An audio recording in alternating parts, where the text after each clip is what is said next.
দিনের সফরে ঢাকা থেকে হেলিকপ্টার করে কক্সবাজারের মহেশখালীর মাতার বাড়িতে পৌঁছান প্রধানমন্ত্রী তারেক রহমান। সঙ্গে ছিলেন অর্থমন্ত্রী আমির খসরু মাহমুদ চৌধুরী, স্বরাষ্ট্রমন্ত্রী সালাউদ্দিন আহমদ এবং বিদ্যুৎ ও জ্বালানি মন্ত্রী ইকবাল হাসান মাহমুদ টুকু। মাতার বাড়িতে তাদের অভ্যর্থনা জানান জ্বালানি প্রতিমন্ত্রী অনিন্দ ইসলাম অমিত।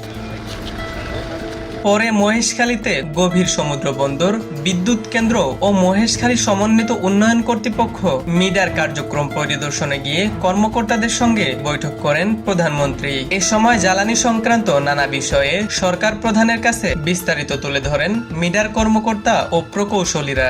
বৈঠক শেষে ভবনের বাইরে গাছের চারা রোপণ করেন প্রধানমন্ত্রী তারেক রহমান। প্রধানমন্ত্রী আগমন উপলক্ষে মাতার বাড়ির জনসাধারণ অত্যন্ত আনন্দ উল্লাস। আমাদের মাতারের পশ্চিমে বেড়িবাঁধ খুব বিলীন হয়ে গেছে, 200 ঘর বাড়ি পরিবার সাগরে ভেসে গেছে। আমরা একটা টেকসই বেড়িবাঁধের আবেদন রইল মাতারের পক্ষ থেকে। স্থানীয়দের যে কর্মসংস্থান 80% স্থানীয়দের মানে কর্মসংস্থান করতে হবে, এটাই আমাদের দাবি।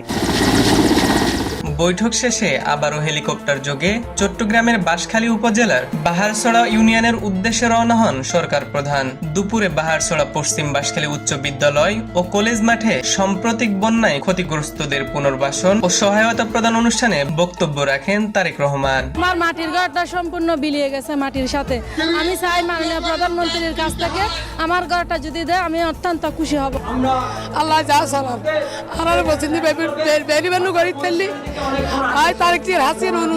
এরপরে ফটিকছড়ির বাবুনগর মাদ্রাসায় হেফাজত ইসলামের আমির শাহ মহিবুল্লাহ বাবুনগরীর সঙ্গে সাক্ষাৎ করে বিকাল 3টার দিকে হাটহাজারী মাদ্রাসায় হেফাজতের প্রতিষ্ঠাতা শাহ আহমদ শফির কবর জিয়ারত করেছেন প্রধানমন্ত্রী।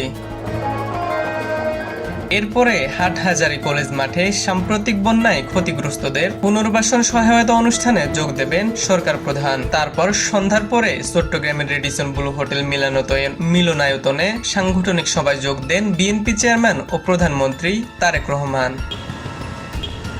হিমুর Rahman, news Bangla .news, Dhaka multimedia.